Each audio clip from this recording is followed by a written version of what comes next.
హే, ఈ కథ బాగుంది. నేను చదువుతాను, మీరు కూడా వినండి. విస్మయ్ అని ఒక రైతు పొలంలో బాగా కష్టపడుతున్నాడు.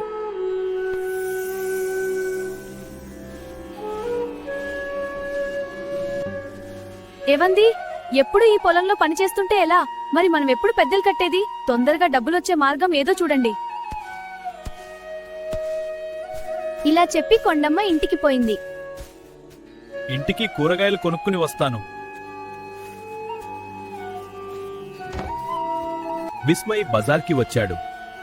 హలో, ఇక్కడ క్యాబేజీ కాలీఫ్లవర్ ఉన్నాయా? ఒకచోట విస్మయ్ పక్షులు అమ్ముకునే దుకాణం చూశాడు. అతను ఒక తెల్లటి బాతుని ఆకట్టుకుంటున్నాడు. చాలా ముద్దుగా ఉంది.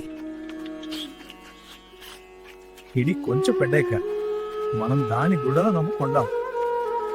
బాతు కొనుక్కుని విస్మయ్ ఇంటికి వెళ్ళడు. బాతు కొనరా? ఇది చాలా అందంగా ఉంది.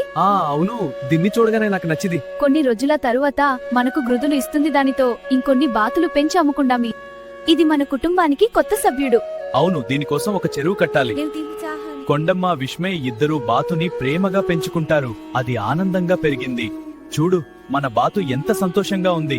మనం దాన్ని ప్రేమతో పెంచాం కాబట్టి ఇంత అతిశయంగా ఉంది. నేను నీకోసం ఒక చిన్న గుడిసె కట్టి పెడతాను. బాతు చాలా సంతోషంగా ఉంది. ఒక రోజు బాతు బయటికి రాలేదు, లోపలే ఉండిపోయింది.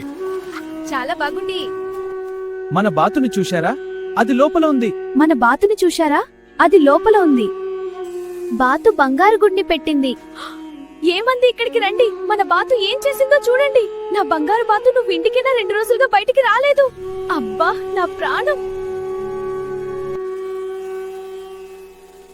చూడండి, మన జీవితం మారింది.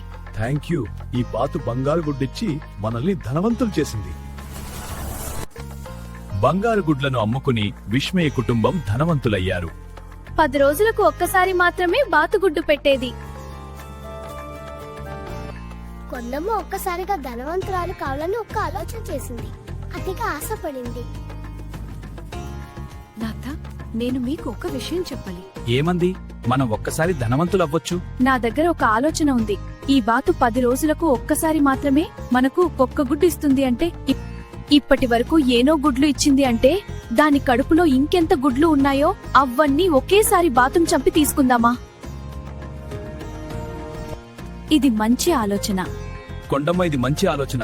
నువ్వు చెప్పేది కరెక్ట్.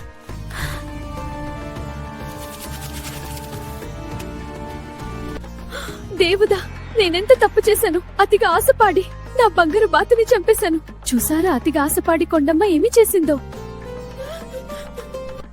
కొద్ది కొద్దిగా బంగారు గుడ్లు ఖాళీ అయ్యాయి. వాళ్ళ బంగ్లాని అమ్మేసి పాతికొండలా మారిపోయింది.